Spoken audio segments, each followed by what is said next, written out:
and all things female. There's a wonderful book by Leonard Shlain. It's called The Alphabet versus the Goddess. And in it, he goes culture by culture by culture. And he shows that when alphabetic literacy comes into a culture, that shift I'm talking about happens.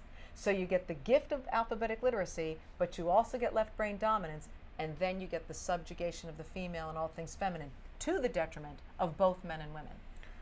And did this happen as much, do you think, in the Vedic or in Egyptian cultures, the Hindus and ancient Egyptians? Well, when you look at something like, India, where the goddess is, alive and well in so many ways, because they've held on to some of that really sensuous, wonderful feminine energy, but still the hierarchy is there, because alphabetic literacy is there as well.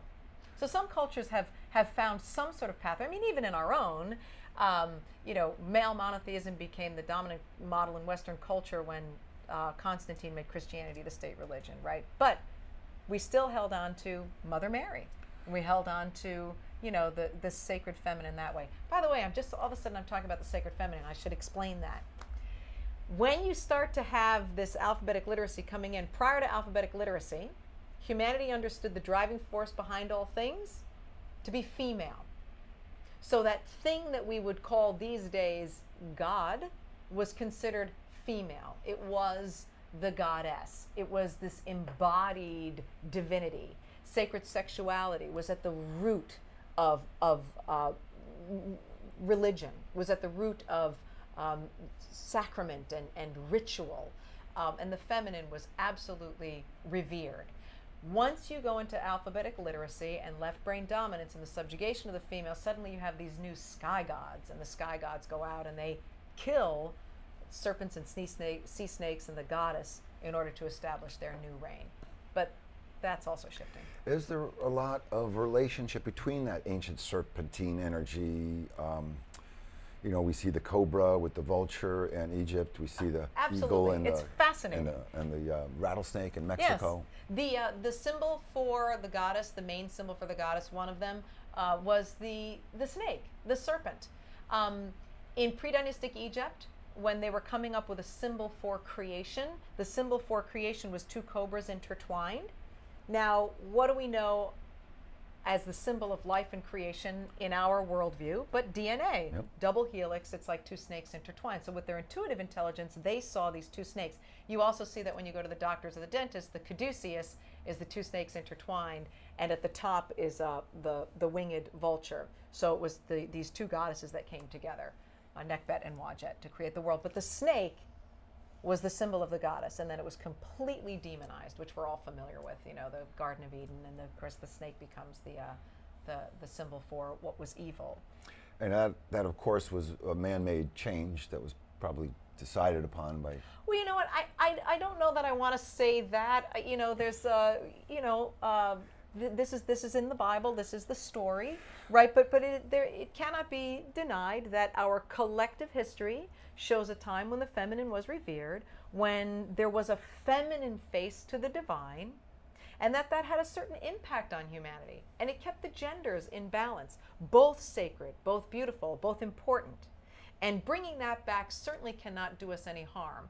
The United Nations report on the status of women tells us that in a culture, if you can lift up the status of women, you will improve the quality of that entire culture. We can't really argue that. I wouldn't want to argue religion, and I would never want to take away from the power and passion that people can find through their spirituality and through religion. What I like to do is I like to look at what unifies us, which is that pre-literate history and the way that we're all growing and shifting now on the planet, no matter what religion we are, and beginning to have some accountability in terms of bringing balance back and bringing the feminine in.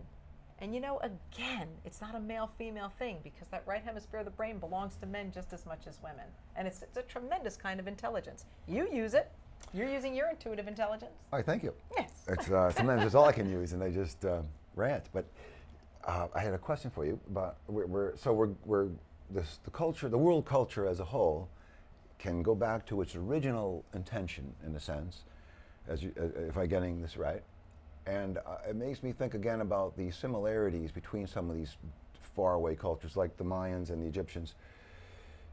could it be that their serpentine symbology comes through the mind in the same way? I mean, some people say that Atlanteans, some culture, some original culture, taught the world the same knowledge in different forms.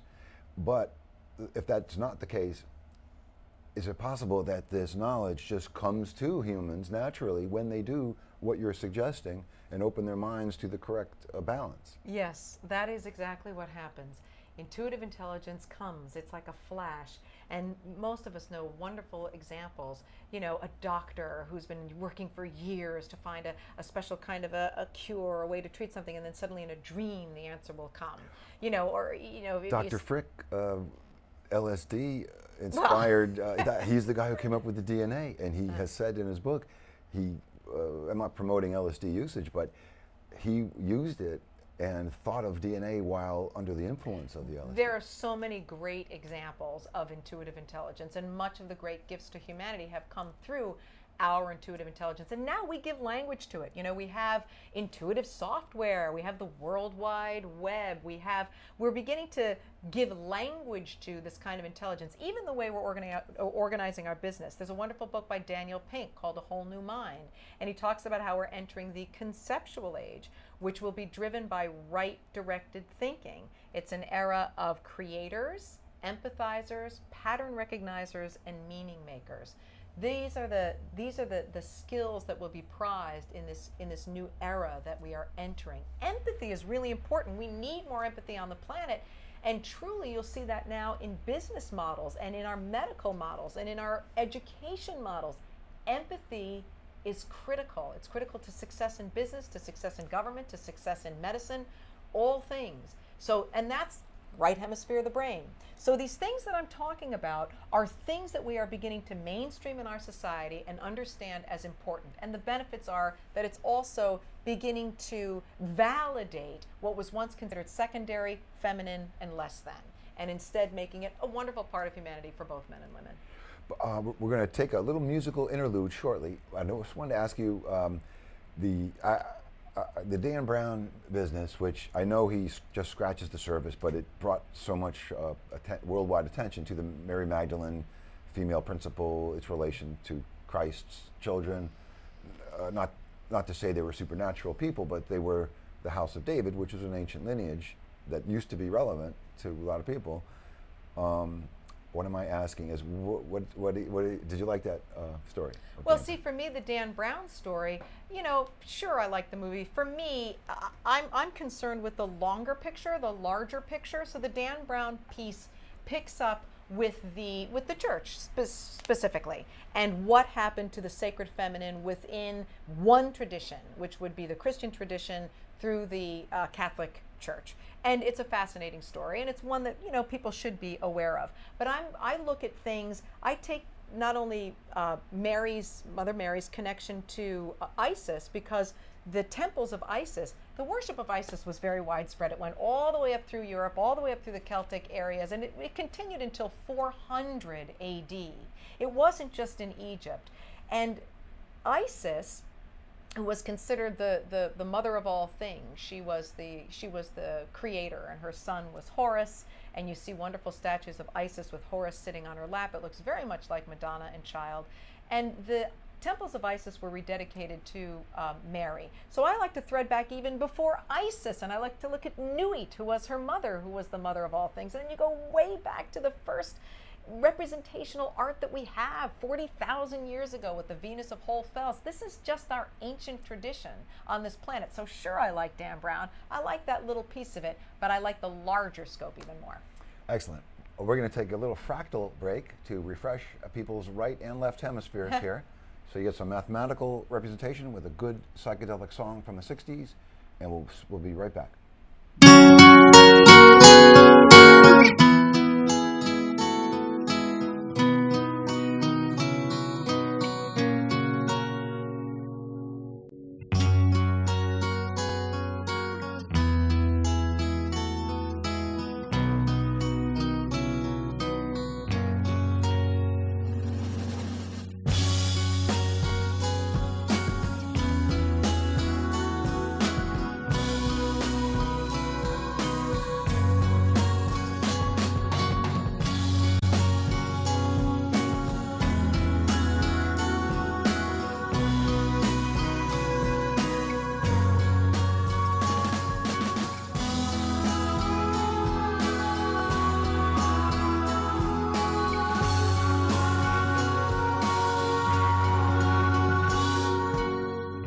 night, a face was appearing again and again, my love, I saw. You were there, where was I, tripping through shadow on the floor.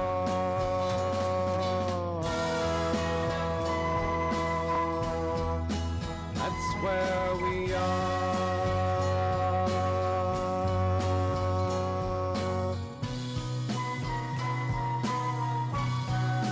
That's where we are.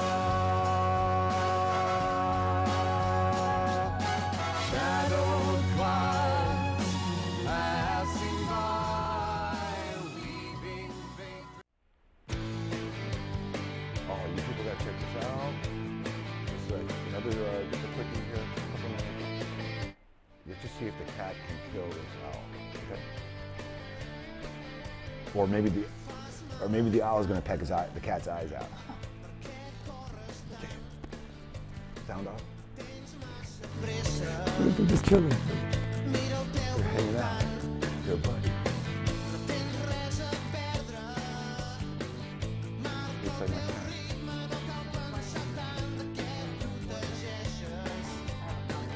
It's a very good song. Look at, they are totally related.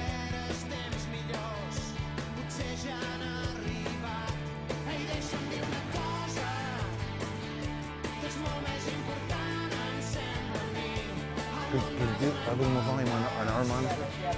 Just to hear our... What? No, just... No.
Back live, a show about everything, number 9.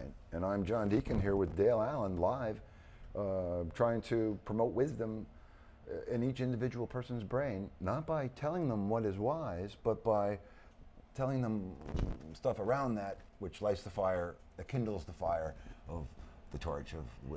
Tell me to shut up anytime. But. Do you know that clip with the owl and the cat? I really loved that. And anecdotally, the cat and the owl were both symbols of the goddess. Yeah, they're both Egyptian hieroglyphs. Yes, they are. And you have the snake goddess of Crete, and she has her arms up and she holds 2 snakes in her hands, and on top of her head is a cat, and she stares out with these giant wide eyes like a lot of the goddesses do, because the owl was a symbol of the goddess. Oh, did you ever see Under the Tuscan Sun? Oh, it's a great movie. A lot of women, it's a great, great, great movie. But there's all these symbols that most people aren't aware of that were symbols of the goddess, including an owl, including a snake. The snake keeps on coming into the leading actress's villa. She wants to get rid of the snake, but the snake is the feminine principle. I loved that clip. And it's anecdotal about the goddess symbology, but anytime you see two species just interacting like that in a loving way, I mean, come on. It just makes your heart sing. That's pretty amazing. Yeah.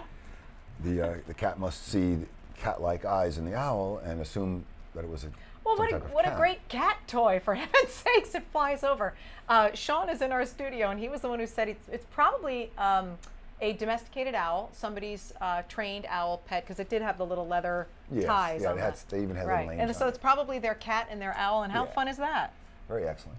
Yeah. And now we have, as you mentioned, Sean was here, and I think he had a question. Sean's on the spot. Sean's on the hot seat. Oh, his Listen, question we'll was get off more. that seat. What we can do is we can show, it'll give you a moment. Can you please show the Holy Dawn piece? That's 4.3. It's a short musical interlude. Yeah.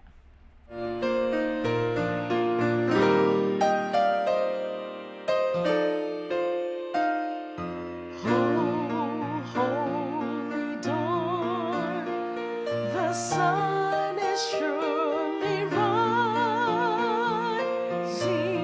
It is the morn of the goddess rebirth. Long lay the world without her presence, honey,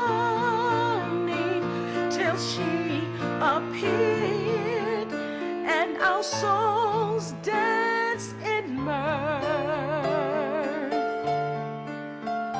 A thrill of hope, a weary heart rejoices, for inside dawns a new and glorious morn. Rise to your feet. Oh, hear the ancient voices.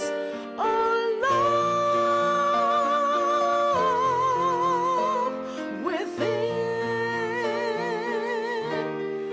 Feel her strength and love within. Oh, love divine,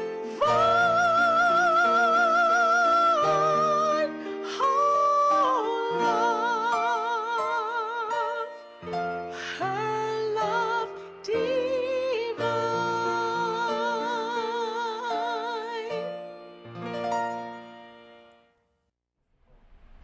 That piece, Holy Dawn, was sung by Magnolia Barnes, a lovely singer. We recorded that here in Bridgeport, actually. And the images that you saw were some of the goddesses. The Paleolithic, the goddess of Willendorf was there, and there was the goddess of Thrace. And one of the things, having done this work for as long as I have, you get very used to these goddess images. And you can see that many times from the Paleolithic and the Neolithic, the goddesses are round and they're full, and they have, wonderful round breasts, and they have their sacred yoni right there, and they're very present, and they're very round, and they're very full. Well, these images are very valuable at this time in our culture.